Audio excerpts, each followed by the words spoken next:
For sure, dami na namang haters ang maglalabasan dito sa ating topic na mga tatalakayin ito.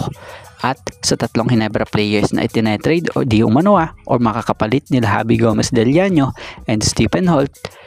Pero ano nga ba itong matindi pang nangyari na kahit tayo nagulat rin rito? So for sure kahit kayo magugulat din dito. At about dun sa isa pa nating topic, inamin ni Junmar Fajardo kung sino itong player ng Meralco na talaga namang nagpapahirap ngayong final sa kanya. So syempre bago ang lahat, atin munang i-shoutout itong mga solid nating ka-teammate na sila Scout Ranger, Eduardo Monsales, Romeo Conchada, Fia Pastor, and Juan Solige. So ayon nga sa post na tong si Inside of the PBA nakasaad rito na credit po. Breaking, detalye sa Ginebra at Jeep na trade. Sana ngayong off-season di natuloy dahil sa pag-alis ni Javi. I heard the details about failed trade for Ginebra and Terra Firma.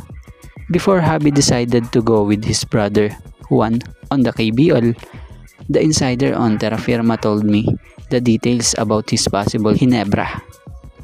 After a failed season, again for Ginebra for not going to the finals, their management immediately contacted the Jeep about the possible trade for Javi and Stephen Holt. The details are, they tried to offer Maverick Amnisi, David Morel, and their first round 11 pick this coming PBA 49th draft for Stephen Holt and Javi Gomez Del Llano. But Javi's agent contacted by a KBL team so that the trade went unsuccessful. Ano ang reaksyon nyo dito mga ka-inside? Sayang ba? Okay lang. Source, Terra Firma Insider, PBA Insider News. So para sa opinion natin okay lang to or pero doon, syempre sa iba, panghihinayangan ito. So di naman natin masisisi sila, 'di ba? Dahil may kanya-kanya namang opinion about patungkol dito. So si Javi Gomez Del Llano, minsan na nga rin po itong nalagay ang pangalan nito sa Ginebra matapos tong i-draft noon ng Ginebra. Kaya lang na-trade din agad patungong Terra Firma. So di natin masisisi kung magustuhan man ng Ginebra ang estilo ngayon ng laro nitong si Javi dahil sa pinakita niya sa mga nakaraang game niya.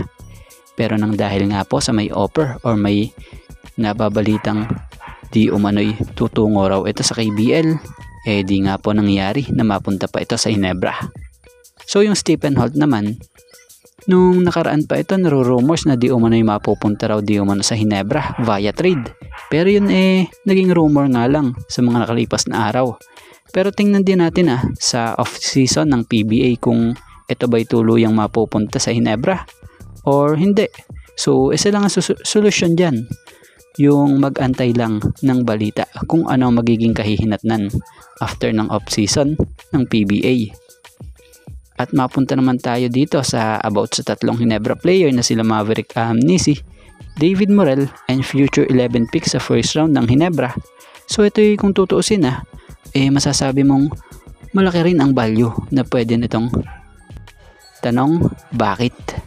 Si Maverick Amnisi ay isa sa matatawag mong future star pa rin sa liga. Kita nyo naman nilalaro niya at mga galawan niya. Ganon din itong si David Morel. High flyer to na nangangailangan ng mas mahabang minuto para mas mailabas pa nga yung talento nitong mga natatago pa. May pagka-shooter to at hustle sa game. Tapos samahan pa ng first round pick, masasabi mong di nalugi sa kanila kung sakaling ito'y mapatrade. So yan lang naman, nagbigay lang naman tayo ng reaksyon at opinion batay sa nabasa nating ito at yung katanungan dito. Pero kayo, ano opinion nyo? At malipat naman tayo rito patungkol kay Junmar Fajardo. Ngayong nag-uumpisa na nga po or nag-umpisa na ang PBA Finals. So magsisimula na nga rin ang Game 4 sa Wednesday. Inaasahan ng SMB na ito'y kanilang maipapanalo para naman makatabla sa seryeng ito. So sa naging experience ni Junmar sa finals na ito may inamin si Fajardo sa isang interview sa kanya rito. So aminado si Junmar Fajardo na nahihirapan itong bantayan ang rookie bigman ng Meralco na si Brandon Bates. So hinihingal nga raw si Junmar at nakakapagod nga raw talaga bantayan itong si Bates. Malikot na nga raw tapos mabigat pa. Tapos ang dami nga raw nila Pag hindi nga raw si Bates, si Raymond naman. Ito naman daw ang haba.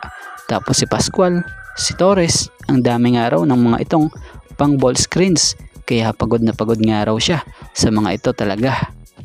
So balik tayo sa pinupunto ni Junmar na si Bates. Mataas nga raw yung tingin niya sa taong ito na kaya ring nitong mag-dominate din dito sa liga. Ang laki nga raw kasi ng potential. Malaki siya. Nasa kanya yung height, yung katawan at yung hustle. So kaya naman raw sa mga susunod nga raw ng mga taon pa mas mahirap na nga raw ito bantayan. Yun naging pahayag dito ni Junmar. So sa ngayon mga ka-teammate, ito nga lang po muna ang ating sports pasada.